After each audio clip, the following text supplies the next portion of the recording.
Welcome back to Ravens Today. I'm your host, Connor Gioffreda, giving you all the latest updates on anything and all things Ravens. Please make sure to hit that subscribe button, like the video. This video will be going over the top 30 prospects for the Ravens that I believe that the Ravens should get at some point in the draft. We're not going to talk about all the players that I think they absolutely should go after, especially in the first and second round, because we've done videos on that already. If you haven't, go and watch them.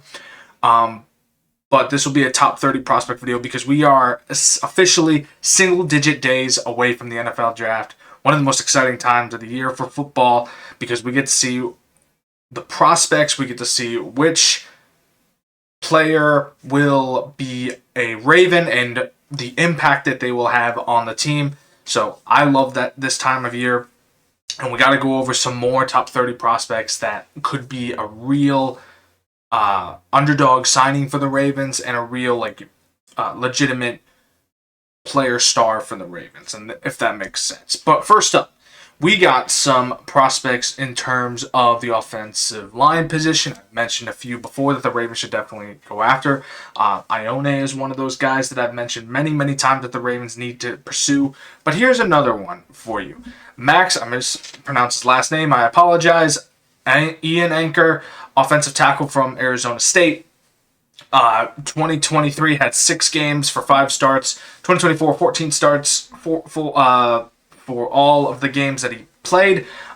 And 2025, all Big 12 second team. He is a 3-year development curve that went into a full-time Power 5 starter for Arizona State.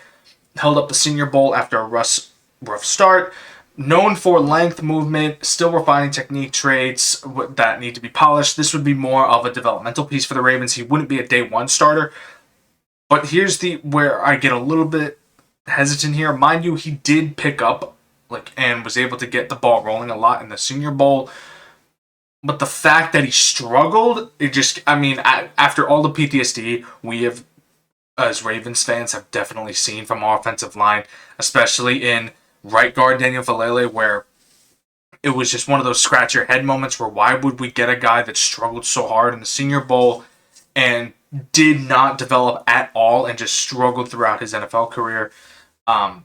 That's where I'm a little hesitant, but from what we know about him, he's a great developmental piece for the Ravens that we don't need to make a day one starter, but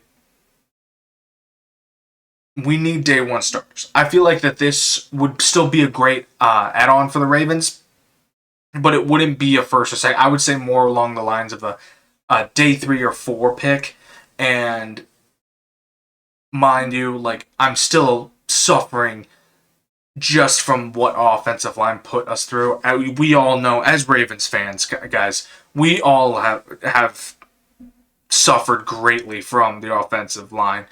And we want our offensive line to be the best, to be able to produce, to be able to protect Lamar Jackson, to be able to open up running lanes for Derrick Henry. So if the Ravens do go with him, I think it would be more of a developmental piece again. And who knows, maybe he does shine in the NFL and maybe he has great development. But we'll have to wait and see on that. Another player that the Ravens have hosted for a day 30 visit is, and this is a much better take in my opinion, is Landon Robinson, defensive tackle from the Navy. Was the 2025 Defensive Player of the Year for the AAC, first team All-American, 2-time first team All-AAC in 2025 senior year, 43 tackles, 7.5 sacks, which is great for a defensive tackle. 2024 had 61 tackles, 5.5 tackles for loss, 4 sacks, and 2 forced fumbles. No wonder he was named All AAC and the 2025 Defensive Player of the Year for the AAC.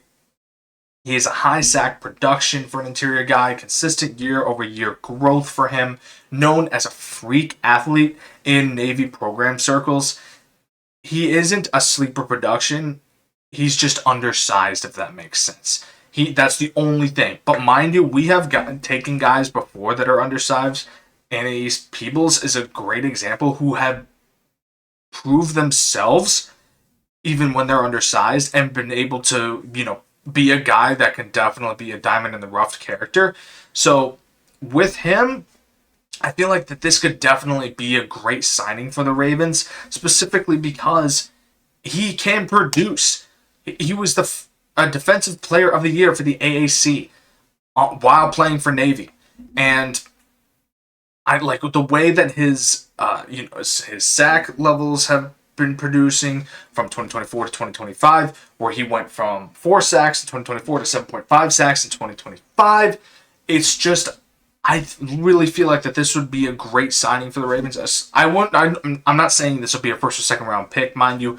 Again, third, fourth round for me, and then if the offensive tackle that I mentioned before, Ian Anchor, would be like a fifth or sixth round in my opinion if the Ravens are going defense heavy for this draft. So again, this would be a great signing for the Ravens for a third round or fourth round pick, and could definitely be a starter at some point in the regular season. Not at first, but just the way that things are looking with our defensive line, where we might get Matabike back, and with all the edges that I've mentioned that the Ravens are going to go in the first round, or defensive tackles I've mentioned, or in the first round as well, because I do believe that the Ravens are going to go defense heavy in the first round, where it's going to be pretty much that the only reason they would go offense is if they get someone on the offensive line. I don't think the Ravens are going to do a wide receiver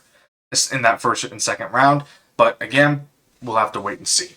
So on the last bit here, this is one of my favorites, by the way. Like, I really do hope that the Ravens get this guy at some point, because there's a lot of potential in this young man. Zion Young, edge from Missouri. He was a Michigan State guy, by the way, but so he might, Jesse Minter might have some grudge against him a little bit, because Jesse Minter was the Michigan defensive coordinator, but I'm just kidding, by the way, people. So, first team All SEC 2025. While he was at Michigan State, he produced 47 tackles, 7.5 sacks, 11 starts in 20 games. When he transferred to Missouri in 2024, he had 42 tackles, 2.5 sacks, 13 starts. Breakout year came at Missouri as well in 2025, when, again, long explosive edge. That was his all SEC era and has flashed big play ability, but production doesn't fully match his traits. He's a projection-based upside, which is fine. Again, he can definitely be a guy that the Ravens can develop, but the way that he's been developing, this is why it's my favorite. He has produced on so many levels and has been able to pick up everything quickly. So, in the end, if we do go defensive heavy, this is a gentleman that we can get for developmental purposes that can definitely have a breakout season and take some reps in his rookie year, and then have a breakout season next season. But again, we're all projecting here. That's why he's my favorite, because again, he can produce and he can develop. It is proven, and he can develop at an accelerated rate. But we have to wait and see to figure out what the Ravens' game plan is in terms of the draft, and I really hope that we get a player on this list at some point, because again, we need to go offensive line heavy, we need to go defensive line heavy, get a corner at some point, maybe a big-bodied wide receiver, but I'd much rather look for that in the free agency. And if we don't get a big-bodied wide receiver, then we have to go defense heavy at all draft. Thank you for tuning in to Ravens Today. I'm your host, Connor Gioffreda. Again, thank you guys so much for tuning into the show. Subscribe to the channel, like the video. I will catch you all later.